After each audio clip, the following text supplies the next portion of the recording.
Vâng, xin chào các bác quay trở lại kênh. Thì hôm nay em có một cái chia sẻ giúp các bác là cách nhận biết các loại máy hàn mic, máy hàn tích và máy hàn que, cũng như cái giá thành trên thị trường cùng với cái ưu nhược điểm của các loại máy hàn trên ra sao, có phù hợp với nhu cầu sử dụng của các bác hay không. Các bác hãy đón xem hết video và đưa ra cái quyết định cho mình nhé.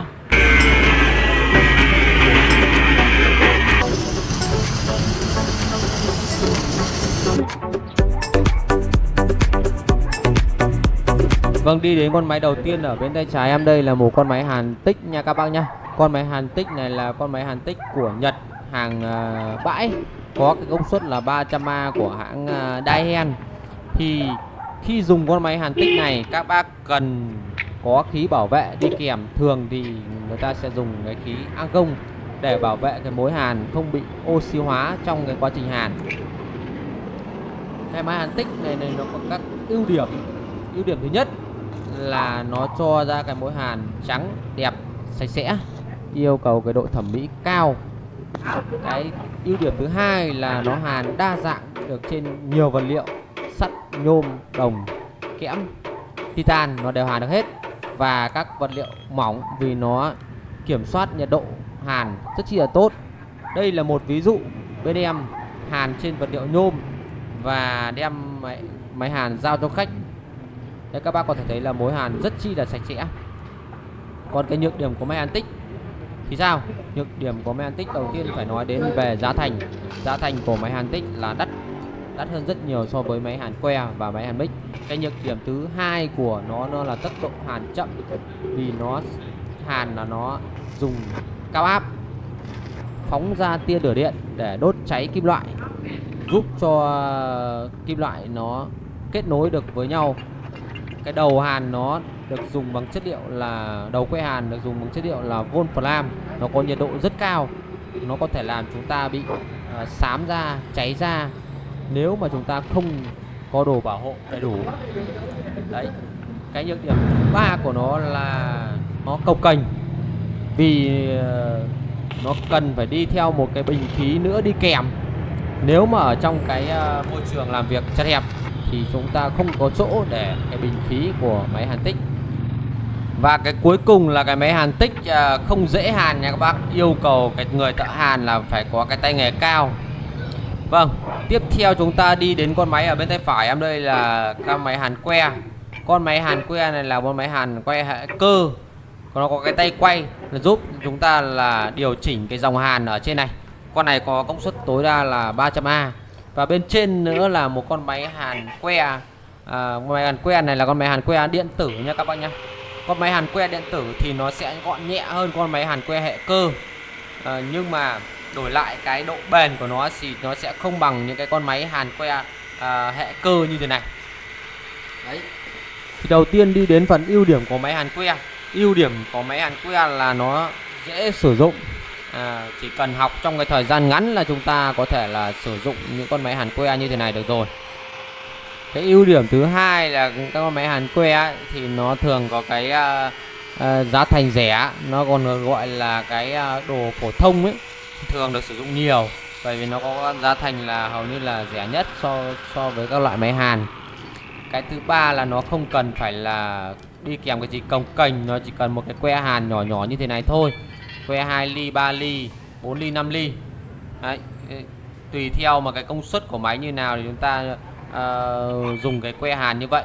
Cái que hàn này thì nó được cái cấu tạo là nó ở ngoài nó có một lớp thuốc, còn ở trong nó là lõi kim loại. Khi mà chúng ta hàn thì cực dương với cực âm chạm với nhau thì nó sẽ làm đốt cháy thuốc và đốt cháy cái kim loại ở bên trong cái que hàn, và nó sẽ giúp là kết nối hai cái mối hàn lại với nhau. Thế còn cái nhược điểm của máy hàn que thì sao?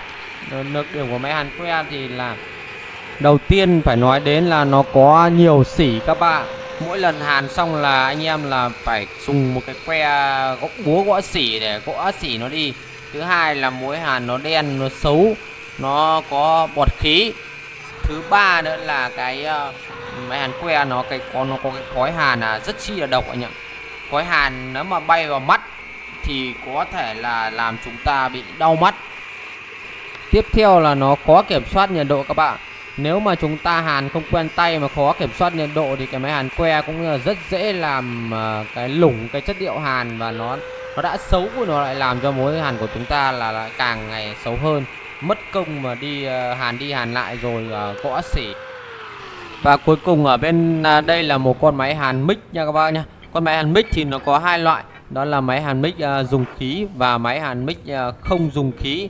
Thì đây là một con máy hàn mic kết hợp với hàn que không dùng khí. Nó dùng cái cuộn dây hàn như thế này. Cuộn dây hàn như này là cuộn dây hàn 1mm các bạn nhé. Có những cái cuộn dây hàn là 0.8. Thì cái ưu điểm của máy hàn mic này, đầu tiên nó là hàn cực kỳ nhanh luôn các bạn. Tại vì cái cuộn dây hàn này nó tời ra bao nhiêu thì chúng ta bóp cò và hàn theo nó bấy nhiêu. Nó giống như kiểu hàn laser ấy, hàn rất chi là nhanh luôn. Và cái lượng xỉ, cái lượng bọt khí ở mối hàn này nó cũng ít hơn so với mấy hàn que nha các bạn nhá. Cái ưu điểm thứ hai là cái giá thành của nó cũng không cao. Nó cũng ở một cái mức trung bình mà nhiều gia đình có thể sử dụng được các cái máy hàn tích cái máy hàn mic như thế này. Còn cái nhược điểm của nó thì sao? Nhược điểm của nó là nếu mà chúng ta không quen ấy, thì chúng ta sẽ cái điều chỉnh là cái tốc độ tời dây cùng với lại là cái dòng hàn nó không khớp lại với nhau, thì có thể là chúng ta sẽ làm cho cái mối hàn của nó sẽ không đạt cái chất lượng nha. Có nghĩa là phải hàn quen, tốc độ tời dây cùng với lại chỉnh dòng nó phải tương đối với nhau thì nó mới cho ra những cái mối hàn đẹp được. Cái nhược điểm thứ hai nữa là nó rất cồng kềnh các bạn. Đây là một con máy hàn mic dùng khí nên nó đã được cái tối ưu rồi. Nếu mà con máy hàn mic nào dùng khí thì nó cần phải có những cái bình khí như là cái máy hàn tích các bạn. Bình khí có thể là dùng khí CO2 mà cũng có thể là dùng khí argon. Còn một cái loại máy hàn mic nữa là máy hàn mic dùng cái rùa rời. Nó đã có cái cực que dây dương, dây âm rồi lại còn thêm cái rùa rời, lại còn thêm một cái bình khí nữa thì nó rất là cồng kềnh.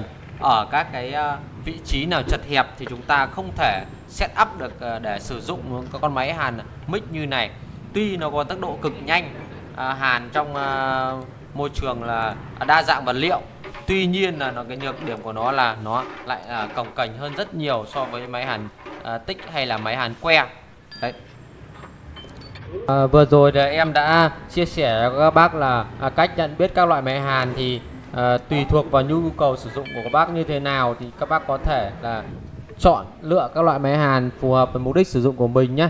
Nếu mà các bác nào mà muốn cả chức năng hàn mic và hàn que cùng trong một con máy thì các bác có thể lựa chọn những cái con máy như thế này. Nó có hai chức năng hàn mic và hàn que đều được nha, chuyển qua lại đều được.